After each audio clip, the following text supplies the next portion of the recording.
we say Allah. Okay, so that's God to the Muslims. Some say it's not even the God of the Christians and so on. It's just a God. Some even said it's a moon god. But let us now look at the linguistic of the word Allah. It in itself is the beauty of Islam. Because the word in Arabic doesn't mean God. Just in case you thought it did, it doesn't. Because we have a word in Arabic for the word in English, God. It's called Ilah. Ilah, God. God, Ilah. That's the word.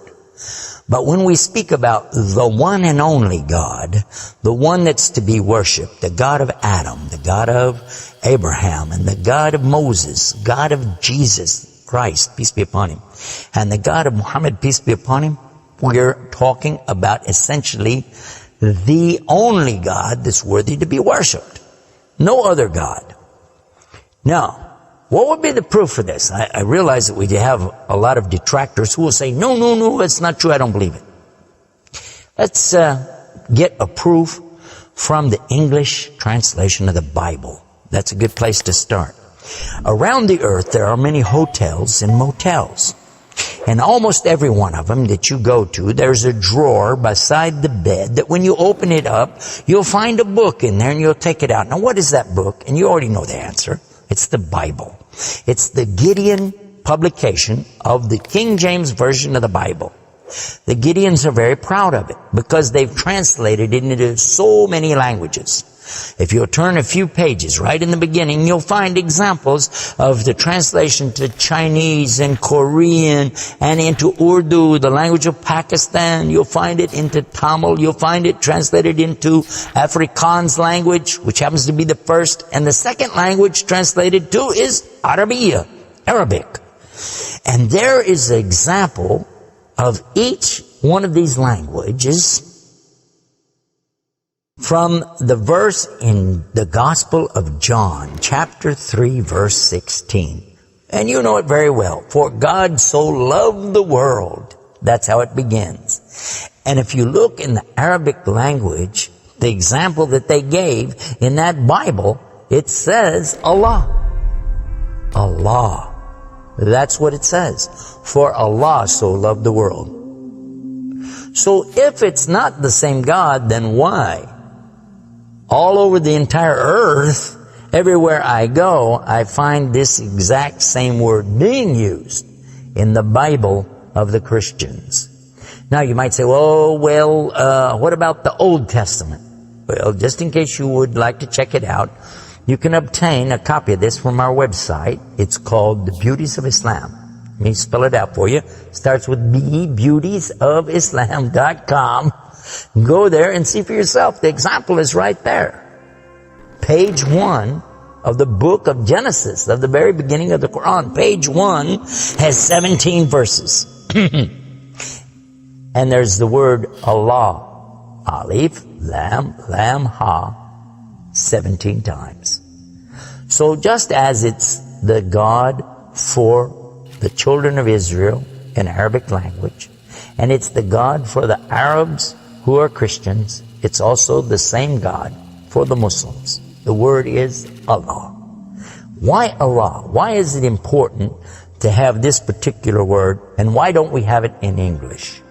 Now, I want to come to the etymology of the word. It comes from the word Ilah, and Ilah means God. But God is defined as what? Anything that's worshipped, whether it be something you can see or you don't see. Something you can touch or not touch, something that you can hear or not hear. A God could be anything. A God could be a rock, a stick, a stone, a bone. A God could be something that you can make with your hands. A God can be something you could use your imagination for. It could be a human being. A God could be anything. G-O-D, God could be anything. But there is no word in English for Allah. So when you translate the word Allah to be God, you've actually diminished the meaning of Allah.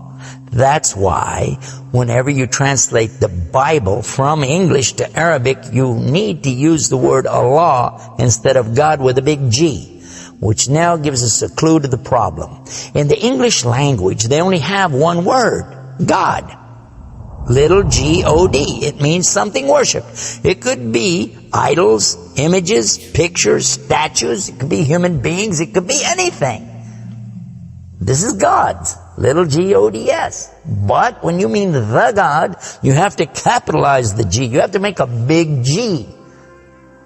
Now, what happens if you're going to start the sentence with the word God? You have to make a big G anyway, don't you? So you wouldn't know if it was God, big God, or God, a little God, just any old God. You wouldn't know.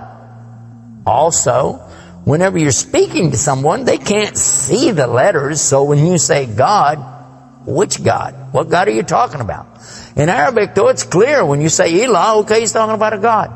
And Allah is an Ilah. But he's also Al-Ilah, the only Ilah. And when you say Allah, this firms it up. And there's no doubt in anybody's mind that you're talking about the one and only God. The word Allah in the Arabic language cannot be made plural. There can't be more than one. Okay, that perfectly fits the unique God of the believers, because there's not more than one. He's only one. There's no God beside God. Second point is this. It can't be made female or male. There's no gender to the word. In Arabic, all the words have gender. All words have gender. But this particular word is only having gender because of the Arabic language, not because Allah has gender. I'll give you an example. It always says like Allahu. This means Allah, He is. But when we say He, it's out of respect for Allah, because Allah is without gender, because He's not like His creation, not male, not female. Additionally, we find that the examples in Quran, for instance, when Allah is talking about Himself, you'll find it says Nahnu. Nahnu means we. And Allah refers to Himself as Nahnu. He also says khalaqna. He says khalaqna. What does that mean? He's saying that we created. And throughout the Quran you find Allah referring to Himself as we, our, and us. And right away you're going to say, okay, if that's not plural, then what is? In fact, this is the royal we used by a king or a queen when they're giving decrees. We have it in English too, so you can understand. The king says, we decree the following, and he's talking about himself. It's the royal we. Now, I thought about this quite a bit, and I was trying to think, how could I give a better example? After all, most of us, myself included, never met a king, never met a queen, and so I'm not really familiar with that usage. Although it's there, I'm not sure what you're talking about. So then in studying the English language, we find that it's true that we do that when we speak to someone directly. Watch this. When I say, for instance, this cup.